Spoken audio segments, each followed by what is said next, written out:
Hello, my name is Kyrese, and I'll be telling you a tale that originated in South Africa. A chief who bore two daughters, one named Katilia and one named Meduna, were walking along one day.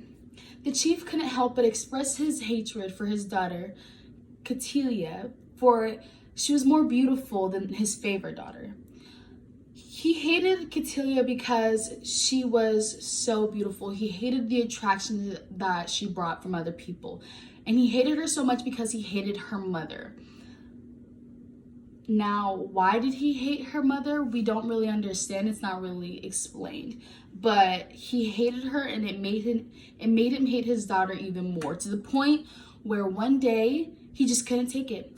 He, in a rant, told the guards to go and find the biggest, scariest monster with the most moss, the sharpest teeth, and the longest claws. And so the guards did so. They traveled on their journey and they came across the pond.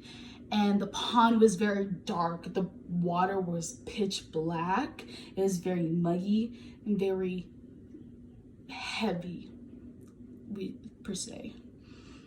And so the guards cried out a song. Nya-Nya Buya, show us your teeth, show us your claws, show us your green moss. And out came a gigantic beast, 4 arms, the biggest eyes, but only one tooth. And since it only had the one tooth and no green moss, the guards had no other choice other than to move on to the next and reject it. So they did so. And they went on to the journey again. And they traveled and they traveled and they came across another pond. And this time the pond was clear blue and the surroundings was all clear. Like there wasn't really many trees or any real plants or anything. It was just kind of like a field with a pond. And the guards approached the pond and they sang the song, Nya-Nya Buya, show us your teeth, show us your teeth, show us your claws, show us your green moss. And out came a monster, a slithering snake, with its long tongue, with its long sharp teeth, but no claws. And no green moss. So the guards had no real other choice other than to reject the monster and move on to the next. And so that's what they did. And so they're traveling again, and they're traveling and they're traveling, and they come upon another pond. And this time the pond is so green. It is green, bright neon green. The water is bright neon green. The trees are the darkest of green. The grass is the greenest of green. Everything's green.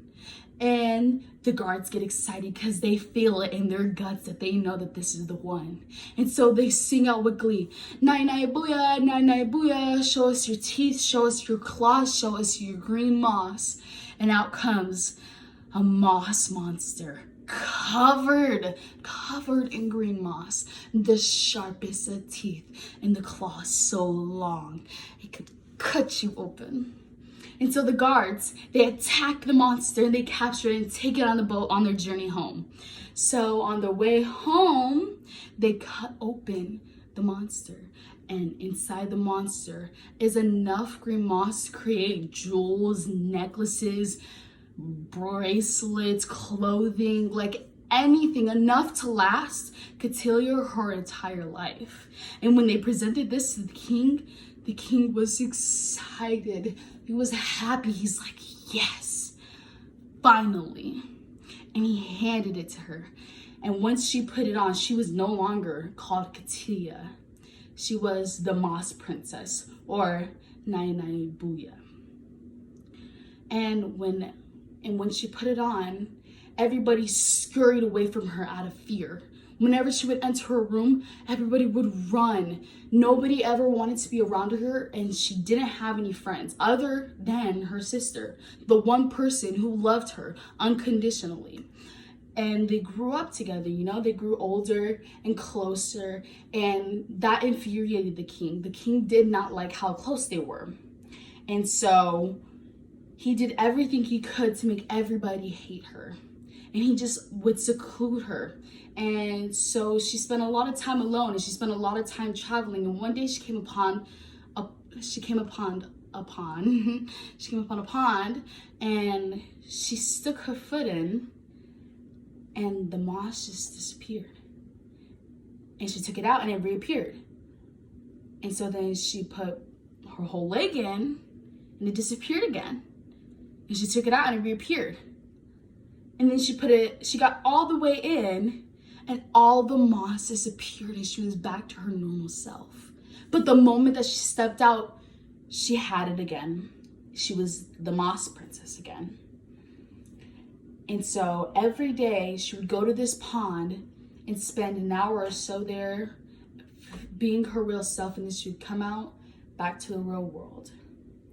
Now one day, a prince from an outside land came, and he was on a search for a princess, somebody to make a bride. And the chief offered up his daughter, Meduna. And the prince wasn't really attracted to her. He didn't really want her. So he moved on to the next. And he didn't really find anybody in the village that he really found any attraction to. So he moved on. And while he was traveling on to the next village, he came across the pond where the moss princess was.